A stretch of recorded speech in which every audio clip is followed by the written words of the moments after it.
morning, hello, and welcome to This Date in History, aka TDH. This show is all about the events that occurred to date in years past, both recognized by other historians, but mainly things we personally find intriguing enough for us to bring to you. The sources of this information come from the Smart Device application, Today in History, What Happened Today in History, Historical Calendar, and the website onthisday.com. For links to those sources, the music done by Carrera, and anything else potentially interesting, check the underbar of the description below. Anyway, I am Aoxander, and today I am joined by... Proto... you're distant. Protoblob. There you are. Alright. Anyway, today is Tuesday, aka Tuesday, aka Tuesday, January 10th, 2023. So, we got highlighted one right off of the bat. Julius Caesar crosses the Rubicon. Mr. Blob, do you want to tell us about this? Yes, sir. In 49 BC, Julius Caesar defies the Roman Senate and crosses the Rubicon, uttering "Alea jacta est." The die is cast, signaling the start of civil war, which would lead to his appointment as Roman dictator for life. Huh. So, yeah. So he's like, "Oh, are you challenging me? Well, bet." And then he won. So yeah. And also, crossing the Rubicon has become a very famous idiom. Yes. After that. In 1430, the Catholic Order of the Golden Fleece was founded in Bruges, however that's pronounced. Bruges. In Bruges, in celebration of the prosperous and wealthy domains of Philip the Good, Duke of Burgundy. Oh my God, yeah, I can talk. I only know about Bruges because I saw a movie recommended to me by a friend a while ago called In Bruges, and it was spelled In Bruges. But Bruges is a really lovely, really old city in Brussels. Not Brussels. Brussels? No, Belgium. Not Brussels, Belgium. So. Oh, shouldn't it be France if it's Burgundy? No. Philip the Good, Duke of Burgundy. So whatever was happening in Bruges was a celebration of which maybe Burgundy had Bruges at the time. I don't know. I don't know the history of Bruges, but it's a city in Belgium? No. Yeah. Is Belgium a city or a country? I can't remember. In any case, that was Sorry. yes. In any case, it was a bit after Jeanne d'Arc fought in the 100 Years' War. Like she fought in 1429. All right. Anywho. Senor. Yes, sir. In 1642, King Charles I and his family flee London for Hampton Court, fearing for their lives, not to return for 7 years. Wow. So, I guess that must be during the one of their civil wars or something. So, no, I don't know. I don't know that much about European history, let alone, like individual countries and such like that. So, I have a lot to study for. Currently, we have Charles III as English king. Anyway, Royal African Company, 1663, King Charles II affirmed a new charter for the Royal African Company, granting it a monopoly over trade along the west coast of Africa in, quote, redwood, elephant's teeth, that word, slaves, hides, wax, Guinea grains or other commodities of those countries, end quote. So, yeah, slave trade, going on in there, unfortunately, but that's because Africans sold other Africans. We didn't go in there with nets to hunt people down. That's ridiculous. So, yeah. But then in 1776, Common Sense pamphlet by Thomas Paine was published, advocating U.S. or American independence. So, yeah. Common sense is not so common, unfortunately, these days. Kind of ironic, actually. But yeah, no, the Common Sense pamphlet, it's just like, it's just common sense. Like, like why are we paying all these exorbitant taxes? They're not doing anything. They're not representing us. We get no representation. Why are we still, abiding by their rules, when they're not doing anything for us. Why are we doing something for them? It's common sense. Essentially, is the message of that pamphlet, if I'm correct. So you think they will become independent from England? I think they did. Oh, don't spoiler. Yeah. Anyway, in 1801, William Henry Harrison is appointed the first governor of the Indiana Territory, and I think he was later president. Yes. Yes, he became the 9th U.S. president. That's cool. In 1833, Felix Mendelssohn's cantata Die erste Walpurgisnacht premieres in Berlin. Alright. Yeah, see, like I told you, you do a lot of good things for the show. You pronounce the German stuff really good, so... Yeah, Walpurgisnacht is one of those nights where the witches traditionally are out. The Beltane and those things. Oh, okay. Oh, there we go. And in 1840, uniform penny post mail system starts throughout the United Kingdom, an idea championed by Rowland Hill to increase the volume of mail and its availability to poorer classes. And its availability to poorer classes. Yes. Yes. So basically allowing like everybody the ability to utilize the postage system, which is awesome. So yes. Yep. That was your 3, right? Yes. Okay. 1845, poets Elizabeth Barrett and Robert Browning began corresponding. Okay, I don't know what they did together. Never heard of them before, really, but cool. They corresponded. Okay. And then 1870, John D. Rockefeller incorporated Standard Oil, and yeah, that's it's the start of when he became a really big name, one of the big movers and shakers in the history of the founding of this nation, or the continuation of this nation. Not the founding, but like in the Industrial Revolution. Like, there's a series out there called The Men Who Built America, and Rockefeller is one of them. Westinghouse, J.P. Morgan, yes, all those guys, the big names. So wait, 1878. 1878, U.S. Senate proposed female suffrage. Yes.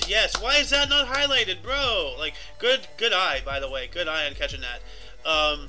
But yeah, good. So all the way back then, and it took until like 1921, 1922 before it finally was ratified. So that's roughly that's 45 years, give or take. Probably actually a little bit less, but still, like, that's an entire adult life. In 2 generations. Ridiculous. But hey, at least it was proposed. It took a while, but it got there, so... Yeah. 1890, Pope Leo the 13th published encyclical Sabentele Christiane, and let's take a look at that to see if I can figure out anything more about that. Let's see here. Let me bigger that here. Here we go. No, not that one. I'll just take this one here. From the Vatican itself. On Christians as citizens. Alright.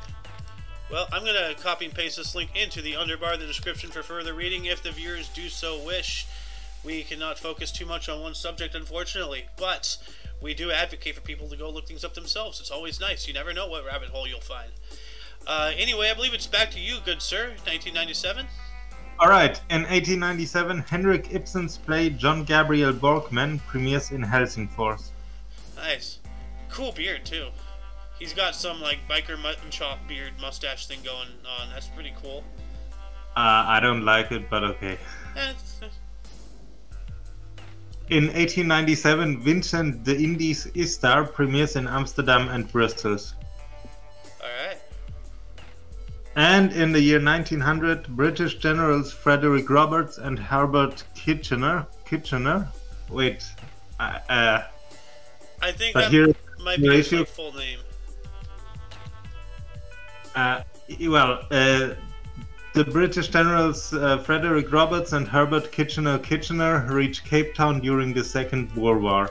Yeah, let me just double check to see. Oh, he was the first Earl Kitchener, so maybe that's what they're saying. Yeah, actually it should be Horatio Herbert Kitchener. Yeah, it should be. Yeah. as always, our source is very questionable. So, yeah. I think. Was that your 3 again already? I thought so. Wow. Okay. Yeah, we're hammering these out, aren't we?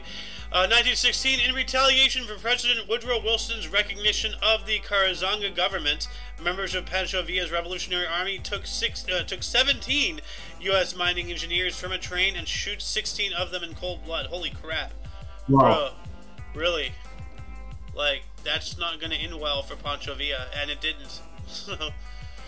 1917, suffragists, the Silent Sentinels, first protest outside the White House in Washington, led by Alice Paul and the National Women's Party. So yeah, we're talking about suffrage, and you know, here we go, back in 1917, more suffrage stuff. But thankfully they'll see some fruits of their labor within just about 5 years. So. Yes. And we got a music premiere here in 1928. George Gershwin, Sigmund Romberg, and P.G. Woodhouse's musical Rosalie premiered in New York. All right. Oh, this guy. And also in 1928, the Soviet Union orders exile of Leon Trotsky. Yep, we were talking about Leon and Joseph having a little squabble in the power vacuum after Lenin's death. And Stalin won. So. Yeah. In 1929, Elmer Rice's Street Scene premieres in New York City.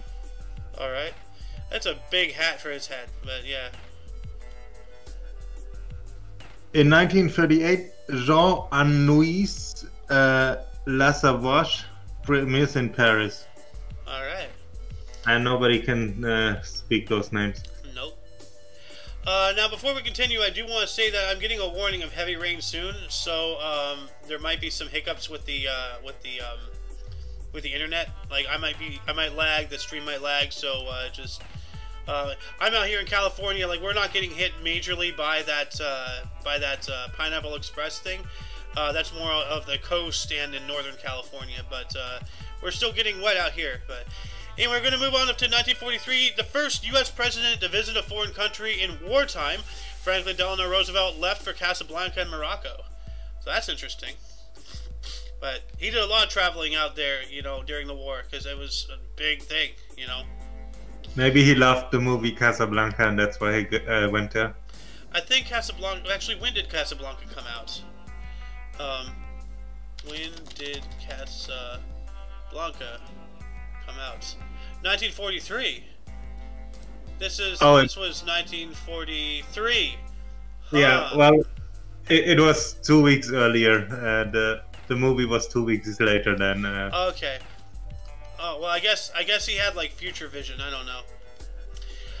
Anyway, 1951, Maurice Richards scored his 16th career hat trick in the Montreal Canadiens' 3-0 win over New York Rangers to bring his career total to 274 goals. He passed Howie Morenz as NHL's #2 of all time leading goal scorer. Nice. He looks so angry though. Oh. Then we got a film premiere here in 1952, The Greatest Show on Earth, directed and produced by Cecil B. DeMille. Starring James Stewart and Charlton Heston, premiered in New York, later to receive the Best Picture in 1953. It's Charlton Heston, yeah. I've heard of him. So. Yes, it's Charlton Heston. Yep. In 1953, the Bollingen Prize for Poetry is awarded to Archibald MacLeish. Alright. In 1956, Elvis Presley records his single Heartbreak Hotel. Heartbreak Hotel. I don't know if that's how it goes, but I've heard of it. Never heard it, but I've heard of that song. Well, that's one hotel where you shouldn't book a reservation. Yeah, no. In 1957, after Anthony Eden's resignation, Harold Macmillan becomes Prime Minister of the United Kingdom. Ah, alright. Never heard of either of them, but cool.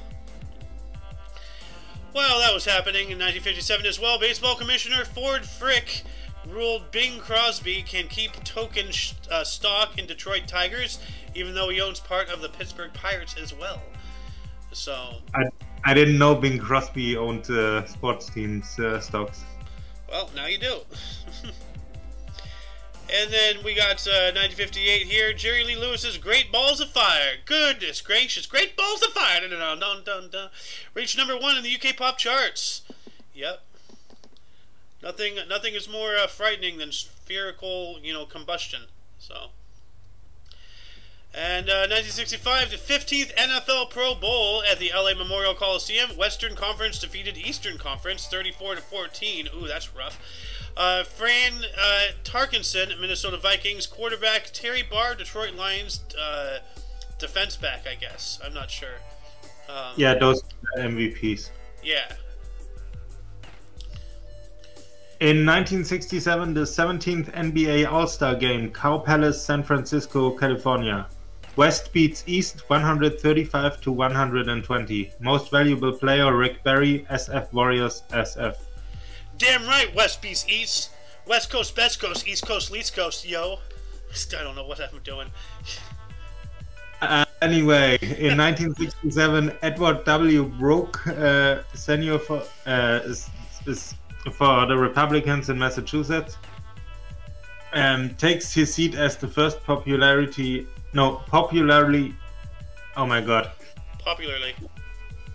elected black American to the United States Senate. Nice. Really nice. We got, sorry? Oh, I thought it's my I'm my sorry. turn. I guess I jumped the gun this time. In 1972, Shaikh Mujibur Rahman, however he's pronounced, arrives in Dhaka, East Pakistan. Alright. And he is the founding father of Bangladesh. I see. That's cool. And Bangladesh, where is Bangladesh? So probably that's related. Yeah, well, I guess he's probably doing, you know what, let me look up. Where is Bangladesh? Hold on. Bangladesh. It's in Asia, so maybe it's some kind of political thing between him and, where was he going? East Pakistan. That's interesting. Wouldn't that be Bangladesh? Hold on a second. Oh no, that's east of India. Yeah, well, I guess that's East Pakistan, so... Yeah. Okay. You know what? Let me look at the maps here. Actually, here. Come on, load up. Yeah. So that has to be East Pakistan. Bangladesh is East Pakistan. So he arrived in Dhaka, East Pakistan, and then I guess when was Bangladesh formed? When was Bangladesh? 1971, and this is 1970. So this has to be when he's taking office or something. This is just after it was formed. Oh, so that was probably some political visit in Dhaka. Yeah. Anyway, we're going to move on up into 1979. The Sun paper headline is "Crisis? What crisis?" As UK Prime Minister James Callaghan denied that the country is in chaos during the Winter of Discontent strike wave. That's very very relatable to today. Right now, they're going through a lot of Winter of Discontent strike right now. The hospitals are going insane. So it's a really rough patch for the UK right now. On top of that, they're facing power shortages, rationing. You know, God, like and now they're sending tanks to Ukraine. So now they might actually start like World War III with all this stuff. So yeah. People of Europe, especially the UK right now, yeah, hunker down. And of course, you know, Ukraine and all that stuff. But anyway, 1982, NFC Championship, Candlestick Park, San Francisco. The San Francisco 49ers defeated Dallas Cowboys 28-27. That's a close game. The catch, iconic movement in NFL history. Dwight Clark made a fingertip catch for a touchdown from Joe Montana with 58 inches remaining. San Francisco goes on to win the Super Bowl. Dang, so that is a by the skin of your teeth type of moment right there. Let's see here. The Catch, 1982. Let me see if I can find this. 1982, The Catch. Football. Let's see here. Images. Oh, I see. Yeah, he caught it with his fingertips. That is very close. Yeah.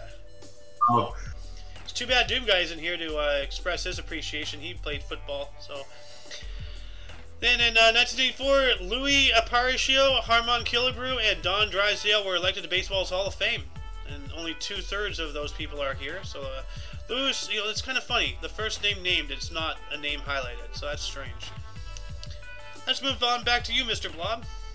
Alright, in 1985, Daniel Ortega was inaugurated as president of Nicaragua for the first time.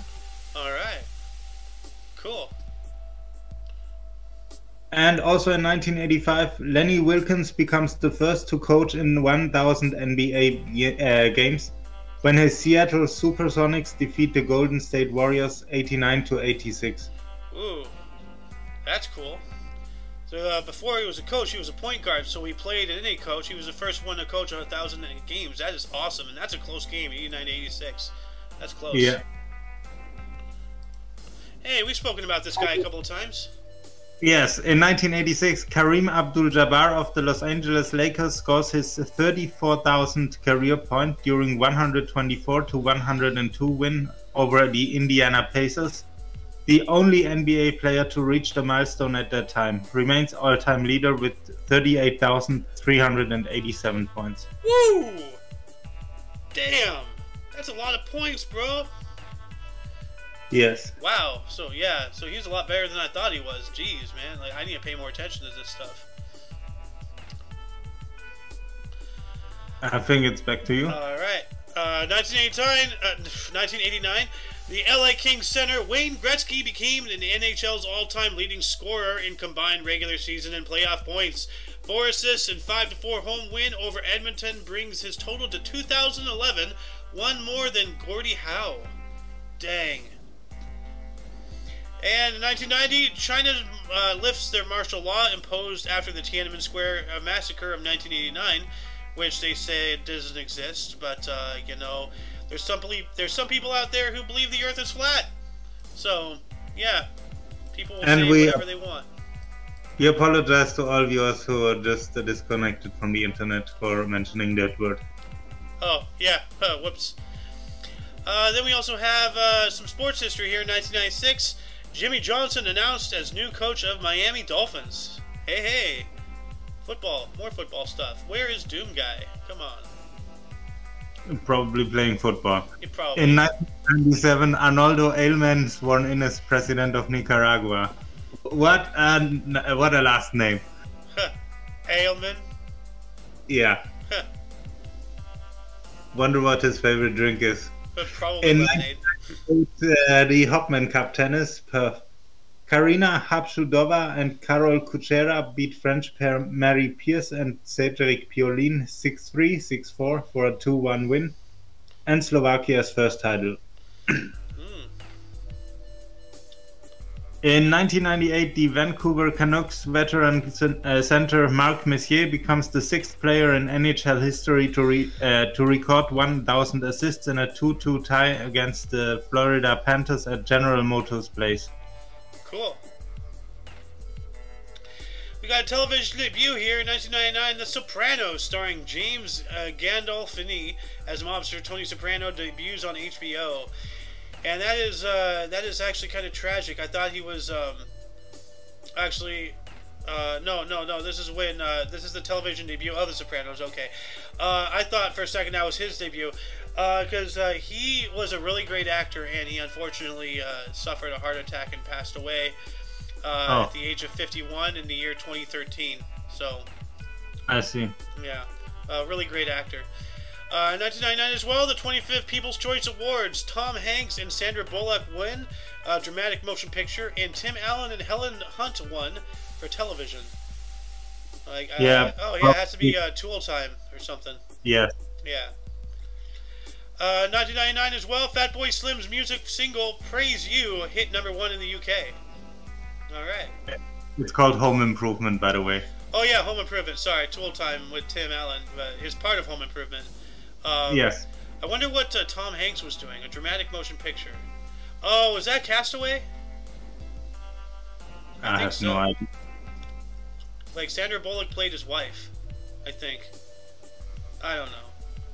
Anyway, back to you, sir. Yes, sir. In 2004, the 9th Critics' Choice Movie Awards. The Lord of the Rings, The Return of the King wins Best Film. Dang right it does. It's a good movie.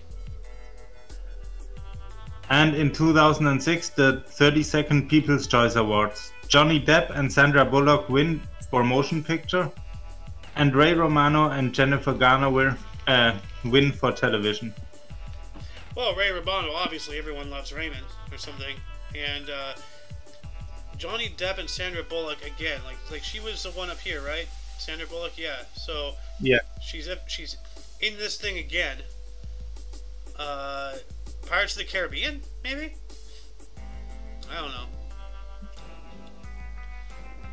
Well, with Johnny Depp, could be. Yeah. Oh, Johnny Depp, wasn't he, Sparrow? Yes, yeah. He was Captain Jack Sparrow. Anyway, Oh, I thought it's me still. Yeah, it is. Go ahead. In 2011, we have the FIFA Ballon d'Or. Barcelona forward Lionel Messi wins the second straight award from teammates Andres Iniesta and Xavi. Brazilian forward Marta wins Women's Award for the 5th consecutive year. Nice. All those Brazilians only have the first name for some reason. Yeah, well, maybe it's hard to pronounce, I don't know, but then again, they write a lot of crazy names in this thing. Yeah, it must be some cultural thing. Our viewers probably can tell us why. Yep. While that was happening in 2011 as well, Sir Ian McKellen officially confirmed that he will reprise the role of Gandalf in the Hobbit film adaptations. Nice. 2013, the 39th People's Choice Awards. Robert Downey Jr. and Jennifer Lawrence won, movie star. And Nathan Fillion and Ellen Pompeo won with TV drama. I don't know who those guys are. I know who Robert Downey Jr. is. Oh, so obviously it's one of the Iron Man movies. So, I think I know the name Jennifer Lawrence. I don't know who Jennifer Lawrence is, really. I've heard the name, but I think she played Pepper Potts. I'm not sure. Anyway, we got a Hopman Cup here in 2015, held in Perth. Poland's Agnieszka Radwanska and Jerry Janowicz defeated U.S. pair Serena Williams and John Isner 7-5, 6-3 to clinch a 2-1 win. Earlier, Radwanska defeated Williams 6-4, 6-7, 6-1. Dang. And then 2016, 73rd blah blah blah. 2016, the 73rd Golden Globes, The Revenant, The Martian. Leonardo DiCaprio and Brie Larson won. Finally. Well, actually, no, that's not an Oscar. That's Golden Globe. But Leo DiCaprio, really great actor. So, and I believe it is your turn. Yes. In 2018, Jeff Bezos becomes the second man worth over $100 billion as his wealth hits $106 billion due to a rise in Amazon's share price. At some point, how much money do you need? How much, ridiculous. Yes. Ridiculous. Oh my God. No, can you please scroll up? Oh. In 2019, 13-year-old Jane Kloss, is probably how you pronounce it, escaped her kidnapper after 3 months in captivity in Wisconsin. So what happened there? That sounds awful. I don't know, but I hope to God they wasn't force-feeding her cheese, But I hope to God he didn't do other bad things. Yeah, no, obviously, worse things that can happen to you than being force-fed cheese, but it's Wisconsin. I had to make a cheese joke. Even if the subject matter is disgusting, but yeah. At least she escaped, so that's good, Yes. In 2019, Lady Gaga apologizes for working with R. Kelly in light of docu-series Surviving R. Kelly. So only sorry after she gets uncovered. I see. Celebrities, Yeah, he was the guy who sang "I Believe I Can Fly," I think. Yeah. And then let's see here. Moving on up. You got one more? No, you did your 3, right? I don't remember. I think I did. 2021. Go for it. Okay, in 2021, the PGA of America, whatever that is, pulls the 2022 PGA Championship from Trump National GC at Bedminster, New Jersey. Days after supporters of President Donald Trump supposedly attacked the U.S. Capitol. Yeah, they did not attack the Capitol. Like, stop pushing this shit. Yeah. You know, like, they're really trying to push this lie. Like, really trying. And it's starting to get annoying. You know, it's like, you know, talking to a freaking 3-year-old. No, I didn't do it. I didn't eat the chocolate. It's like, bro, you have chocolate all over your face. I didn't do it. It wasn't me. It's like, just tell the truth. Okay? Like, enough. Like, this, yeah. It's ridiculous. It's embarrassing. It's downright embarrassing to know that I'm the same species of the idiots who believe this crap. You know? That was the worst organized attack in U.S. history. They didn't even bring any weapons. Yeah, you really think, you know, that the commander-in-chief of the strongest army in the history of the planet, you know, if he wanted to, he wouldn't be, you know, that'd be his best attempt? Come on. No. Anyway, 2022, just last year, 79th Golden Globes, Best Film The Power of the Dog, Drama, West Side Story, Comedy, Musical, Best TV Series, Succession, and Best Director, Jane Camden, Motion Picture. Cool. Why does she... is it just me, or am I getting, like, some serious, Anne Frank vibes from this lady's picture here? Like... I don't think that's... we should continue, I think. Well, I mean, she has the same hairstyle, she's posing the same way, she looks like her. Anyway, 2022 as well, the U.S. Mint issued quarter coins commemorating poet Maya Angelou, the first black woman to be depicted. Okay, for a second, I thought that said decapitated. I'm like, what? What happened? Maya Angelou, no! Oh my god. What the? The first black woman to be depicted. So good. Yeah, so, oh my god. Oh, wow. Today, this is not history, this is news.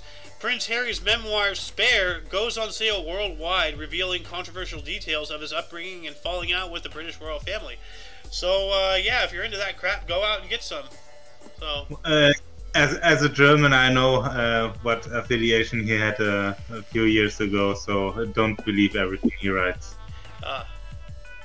I'm sorry I keep fading in and out in the background. My vape smoke provides an actual like green screen effect in front of my face. It's weird. Anyway, before we move on to the births and deaths, audience, were there any articles that grabbed your attention more than most? Anything you wish we'd elaborated more about? Anything you would have liked to say had you been here? Leave a comment in the dialogue section, or leave a comment in the comment section. Whatever, I don't know. Anyway, let's move on into births. Mr. Blob, would you like to start us off in 1480?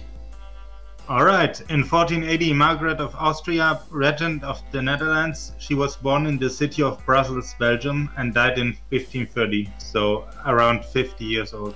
Alright, yeah, 50, on the dot. Well, probably 49 or 51, depending on, you know, the actual date of death or something, I don't know, like... I don't think it's 51. Okay. Anyway, in 1538, we have the birth of Louis of Nassau. He was a Dutch nobleman and general who led the Dutch revolt against the Spanish rule, born in Dillenburg, Germany, and he died in 1574. Huh. So that wasn't a long life either. That's just like... Hold on, let me do the math here. 74 minus 38. 36. Whoa, that's young. That's like... I'm almost 36. So... Yeah, but he was a general, so it's likely he fell on a battlefield. Actually, let me see here. Killed in battle at the Battle of Mukerheit. Look at you. So... Yeah. And let's just go 3 for 3 now. Let's keep it uniform. So... Okay. In 1738, it was the birth of Ethan Allen. She was American Revolutionary War... Oh, no, he. I'm sorry.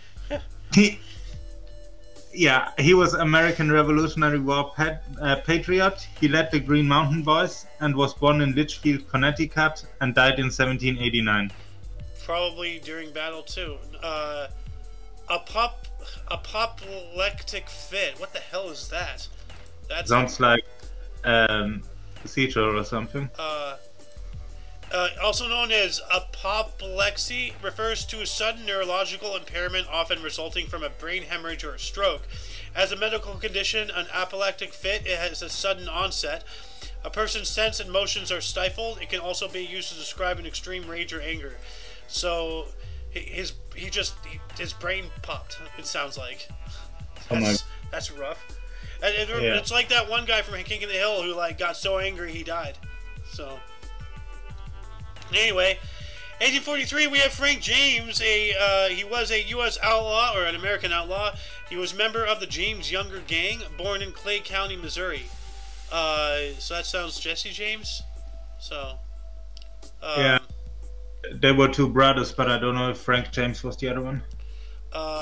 Who was Jesse James's brother? Who was Jesse James' brother? Frank. Jesse James brothers. Yeah, it was him. Frank. Okay, yeah, and it's that's the same guy. So this was Jesse James' brother, born on the state in 1843. Well, look at that. We also have George Washington Carver. Hey, born on the state in 1864, a black U.S. Or Black American, whatever, agricultural scientist, studied the peanut. Born in Diamond Grove, Missouri, or also July 12th, whatever that is. I don't know what this is, but birthdays. But yeah, like, but yeah, he studied like 36 or 70, like, a lot of ways to use the peanut, including but not limited to peanut butter. So, was that my three? I think so. All yes. right. In 1880, we have Manuel Azaña. He was Prime Minister of Spain from 1931 to 1933 and second President of the Spanish Republic from 36 to 39. He was born in Alcalá de Henares in Spain. Nice. And he died in 1940. Not nice. Wait, 1940? Oh, okay. So that's 60 years. Okay. So, all right. Yes. In 1908, we have Paul Henreid. He was Austrian-American actor in Casablanca, now Voyager. He was born in Trieste, Italy, and died in 1992. Oh, we were talking about Casablanca earlier. Yes. Great movie. That is interesting, actually. A few weeks before that movie came out, the actor was born on the dates, like, obviously way before that, but still. Huh.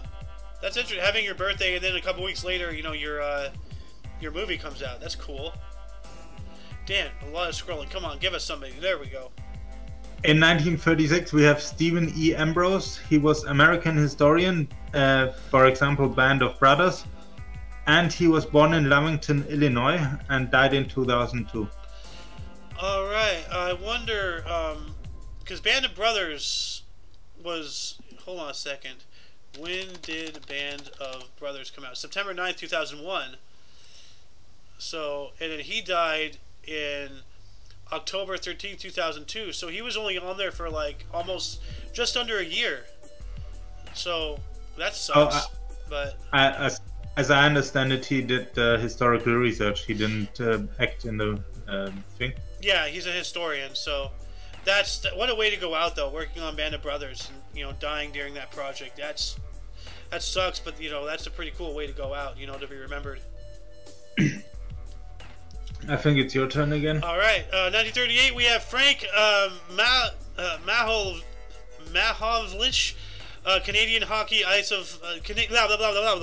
Canadian Hockey Hall of Fame left wing, politician, 6-time Stanley Cup winner, born in Timmins, Ontario.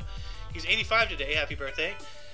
William McCovey. I've seen this guy's pictured a lot of times here. A U.S. Baseball Hall of Fame first baseman, 6-time MLB All-Star, National League MVP of 1969, National League home run leader 1963, 68, and 69 for the San Francisco Giants, born in Mobile, Alabama. And, yeah, the mobile jokes for phones. We unfortunately lost this guy in 2018, but, yeah, happy birthday and, rest in peace. We also have Jim Croce, 1943, a U.S. singer-songwriter, Time in a Bottle, Bad, Leroy Brown, born in Philadelphia, Pennsylvania, dying in 1973. He was 30-something, right? Yeah, 30. Wow, that's young. Oh, it's plane crash, of course. Ooh, this guy. And in 1945, we have the birthday of Rod Stewart. He is a British singer. Maggie May, Do Ya Think I'm Sexy, Downtown Train, and of course Sailing, which is not mentioned here. And he's a model railroad designer born in London, England. Some guys have all the luck. It's his 78th birthday today. Happy birthday. Well, that's an interesting change of pace. All this song stuff. Also, a model railroad designer. What? Like, that's interesting. Well, he's an artist, so... Yeah. In 1948, we have Donald Fagen. It's his 75th birthday today. American rock vocalist, keyboardist, and songwriter for Steely Dan, brilliant in the years. He was born in Passaic, New Jersey. We also have George Foreman, 1949, a U.S. boxer, world heavyweight champion, 1973 through 74, as well as 95. That's a stent. Born in Marshall, Texas. Tejas, huh? George Foreman. He was also an entrepreneur. He made the George Foreman grill. You can just drain the fat right into the trough. So, we also have, let's see here, give me something. Here we go. Sergei Bergura, 1971, Italian tennis star, born in Barcelona, Spain. He's 52 today. And then we also have Jared Kushner, 1981, a U.S. real estate developer and son-in-law and advisor to Donald Trump, born in Livingston, New Jersey. So that's why that name's familiar. He was involved with the Trump stuff. So. Yeah. Happy birthday. Yep. And we're going to move on into deaths here.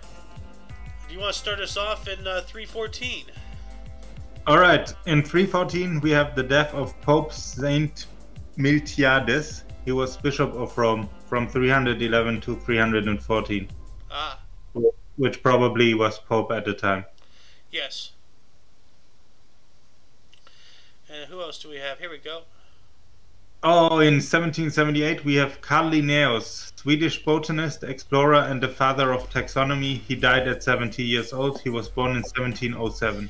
A taxonomy, is that like taxidermy? No, taxonomy is naming the species. Okay.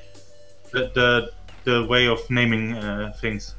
Oh, okay, so like, great white is Carcarius or something like that? Like, so... Yeah. Okay, so that's cool. Also the classification of species, race, whatever else there is. Oh, I know this guy's name. Ooh, this guy. In 1862 we have the death of Samuel Colt. He was American inventor and industrialist. The Colt 6-shot revolver. He died of gout at 47, and he was born in 1814. Yeah, that's a painful way to go, man. Gout. That's rough. We also have Gordon Granger in 1876, a American Major General during the Civil War, the Union Army, died at the age of 54. So he was born in 1822. Huh. 201 years ago. So interesting. We also have Teddy Flack, 1935, an Australian athlete, got the Olympic gold 800 meter, 1500 meter, in 1996, dies at the age of 61, was born in 1873, mate. And I have one more, right? I wasn't counting. Like, yeah. Yeah. We have Gabriela Mistral, 1957, a Chilean poet, Nobel Prize for Literature in 1945. Also, she was an educator, a diplomat, and she died of pancreatic cancer at the age of 67. Was born in 1889. Rest in peace. Yeah. Ooh. Oh my God, no. In 1983, we have the death of Roy DeMeo. He was a U.S. gangster for the Gambino crime family. He was murdered at 40 years old, and he was born in 1942. Yep, well, you live by the sword, you die by the sword. So. Yeah. In 2004, it was the death of Spalding Gray. He was an American actor for Beaches, Clara's Heart, and Heavy Petting. He committed suicide at the age of 62. He was born in 1941. That's sad, man. Oh. And in 2016, we have the death of David Bowie. He was an English rock singer-songwriter. Space Oddity, Changes, Ziggy Stardust, Heroes. He also was a mime and actor, for example in Merry Christmas, Mr. Lawrence and Labyrinth. He died of cancer at 69 and he was born in 1947. He also was known as Major Tom. Yeah, I remember 2016, Harambe, David Bowie dying, a whole bunch of people. 2016, I remember specifically 2016 being a rough year, and then 2020 happened, and then it's just been getting worse ever since. As I've been saying, 2016 was the trailer. Now, in 2020 was the tutorial level, and then now we're in, level 1 or level 2. If you compare the years to, video game experiences, so... Yeah, and Fallout 3 is coming up soon. Oh, God. And hopefully not. Oh. It's good. Anyway, in 2017, we lost Claire Hollingworth, was a British war correspondent who was the first to report on the outbreak of World War II. Died at the age of 105. So that's a long life and a very storied life. The first British person to talk about, to report about World War II. That is amazing. Yes.